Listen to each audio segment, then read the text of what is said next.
क्या जी, कहना चाहेंगे? जी, ये आज 15 जनवरी को संयुक्त किसान मोर्चा की समीक्षा मीटिंग है। इस मीटिंग के अंदर सभी किसान नेता यहाँ पहुँचे हुए हैं और जो सहमति पत्र सरकार को दिया था हमने कि भाई ये हमारी मांगे हैं, एमएसपी के ऊपर गारंटी कानून बनाने का है, जितने केस फर्जी केस किसानों के ऊपर दर्ज हैं उनको रद्द कराने का है, बिजली अमेंडमेंट बिल है, उसके बाद में पराली का भी था और तमाम तरह के जो छोटे मोटे शहीद परिवारों को के परिजनों को उचित मुआवजा राशि का भी उसमें ये जितनी मांगे थी उनकी समीक्षा अभी की जा रही है और मीटिंग चल रही है अभी संयुक्त किसान मोर्चा की। कुछ देर क्या वो मांगे मान ली गई? अभी उसी की समीक्षा है। अभी देखते हैं कि बाहर प्रेस कॉन्फ्रेंस करेंगे अभी निकल के, तो उसमें पता लगेगा कि भाई क्या डिसीजन लिया है सरकार ने, वो मांगे माननी है या नहीं माननी है।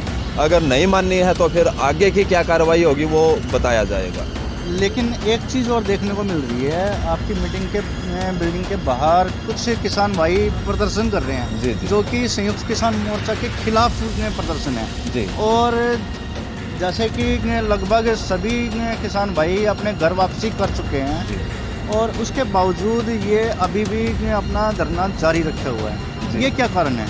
जी देखिए, ये प्रदर्शन कर रहे हैं जो शहीद परिवारों को कुछ जो उचित राशि परिजनों को देनी थी सरकार ने वो नहीं मिली है अभी तक और जितने भी जो तमाम तरह की जो मांगे हैं एमएसपी की, ये बोल रहे हैं कि एमएसपी के ऊपर गारंटी कानून बनने से पहले आप क्यों चले गए। तो ये चीज़ें उन्हीं को लेके इनका रोष व्यक्त किया जा रहा है इनके द्वारा, लेकिन इनका भी जायज़ है रोष व्यक्त करना। ये सारी की सारी चीज़ें अभी सरकार के समक्ष हमने रखी हुई हैं और इनका जब तक हल नहीं निकल जाता है, जब तक हम इनके साथ में हैं, ऐसी कोई दिक्कत नहीं है। क्या एसकेएम के जो नेता हैं वो इनके इलेक्शन लड़ने की जल्दी में तो नहीं थे?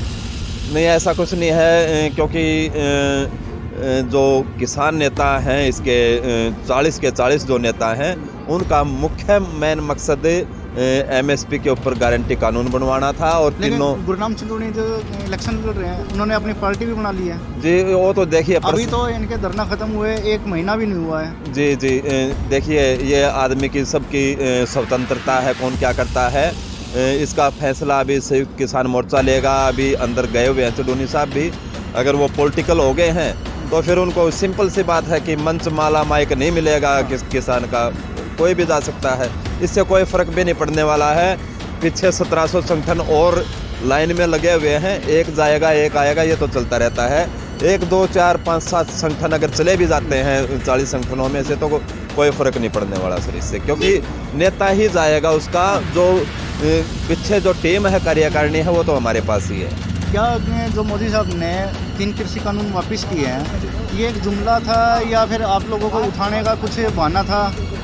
जी देखिए, क्योंकि अभी 1 महीना हो चुका है और अभी तक कुछ कार्रवाई नहीं हुई है, ना एमएसपी के लिए कोई कमेटी बनी है। जी, कुछ नहीं बना है। जी, मैन तो था कि चुनाव सिर के ऊपर है और लगातार बीजेपी सरकार को जो आंदोलन से पूरे देश में असर पड़ रहा था, किसानों की मांग पूरी नहीं हो रही, तो उन्होंने सोचा कि इनको उठा दें और मुद्दा भूल जाएंगे। लेकिन सरकार को ये पता होना चाहिए कि अब वो गांव में जाके और इसी काम में लगे हुए हैं, इसी काम में लगे हुए हैं। मांगे जब तक सरकार नहीं मानेगी, सरकार का पीछा नहीं छूटने वाला। सरकार ने किसानों से ऐसे सींग उलझा लिए हैं, ये सींग अभी बगैर पाटे या तो काम कर दे, नहीं तो सरकार के सींग पाट देंगे किसान। ऐसा तो नहीं है सींग उलझाने के चक्कर में सरकार के साथ में ही हो गए हो सभी एसकेएम के नेता? नहीं, ऐसा नहीं हो सकता, क्योंकि ये अब कोई मुद्दे की बात तो कर नहीं रहा है। हाँ, इसीलिए कुछ किसान भाई हैं अभी भी धरने पे अपने कायम है।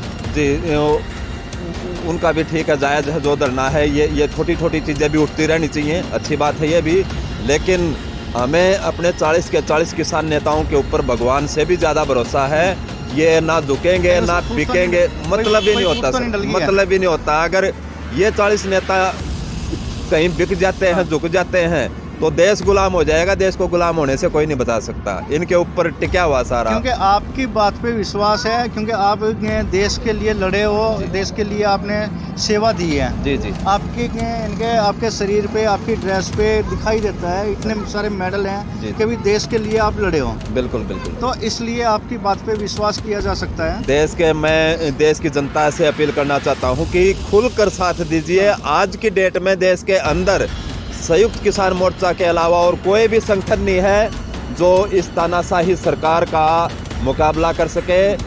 यही एक अकेला ऐसा संयुक्त किसान मोर्चा एक ऐसा संगठन है जो देश को बचाएगा। देश के लिए देश की जो शिक्षा, स्वास्थ्य, सुरक्षा, रोजगार, हर चीज़ में, हर मुद्दे में ये जनता के साथ में खड़ा मिलेगा आने वाले टाइम में। इसलिए कहीं ऐसा तो नहीं है कि भाई आपका कहना है कि भाई संयुक्त किसान मोर्चा में कोई फूट नहीं है जी। लेकिन फूट का एक नज़ारा भी आपके सामने दिखाई दे रहा है। मैं पहले भी बात कर चुका हूँ कि जो किसान मोर्चा, संयुक्त किसान मोर्चा के खिलाफ खड़ा हुआ है और अपनी जायज़ मांगों के लिए उनको आपने अलग थलग छोड़ दिया है और अभी तक 1 महीने से कोई सुध नहीं ली है उनकी कि अभी वो कैसे है, किस हालत में है। जी बिल्कुल। उस पर क्या कहना चाहेंगे? उनके बारे में क्या कहना चाहेंगे? क्या उनकी सहायता की गई है या उनसे बातचीत की गई है? जी, आप इन किसानों के बारे में ही पूछ रहे हैं ना हाँ सर? तो अभी ये देखिए सर, हम पूरा जोर लगा लिया हमने। सरकार अभी मानेगी, हमें पता है सरकार कब मानेगी। अभी जो अजय टैनी है लखीमपुर में जो किसानों को जेब से कुचला, उसी को सरकार ने अभी तक उसका इस्तीफा नहीं दिलवाया है। तो हम तो वो मांग भी अधूरी रही वो है। मांग अधूरी है। हम प्रेशर डाल रहे हैं लेकिन सरकार तानाशाही के ऊपर है। लेकिन ये अभी आज 1 महीने बाद मीटिंग हुई है। हाँ तो जी। क्या अपने 1 महीने तक और बैठ सकते थे? जब 1 साल हो चुका था तो 1 महीना और बैठ सकते हैं। जी देखो, ये फैसला संगठन का फैसला है, यूनियन लेती है इन फैसलों को। उनके पास बहुत सी हमारे से तो बहुत ज़्यादा, हम तो उनके कहे हुए बातें बताते हैं। बाकी जो फैसला है वो तो वही लेने वाले हैं। से क्या संदेश देना चाहेंगे? मैं सबसे पहले आपके सभी दर्शकों को राम राम, जय जवान जय किसान बोलता हूँ और सभी आपके फॉलोअर्स को कहना चाहूँगा कि ज़्यादा से ज़्यादा लाइक कीजिए, शेयर कीजिए वीडियो को और एकजुट होकर रहें। एकता के अंदर ताकत है। अगर आप अकेले अकेले रहेंगे आपका शोषण हो जाएगा, आपका फ़ायदा उठाया जाएगा। आप एकजुट रहिए, कहीं भी रहिए, किसी भी संगठन में रहिए, संगठित होकर रहिए। जय हिंद।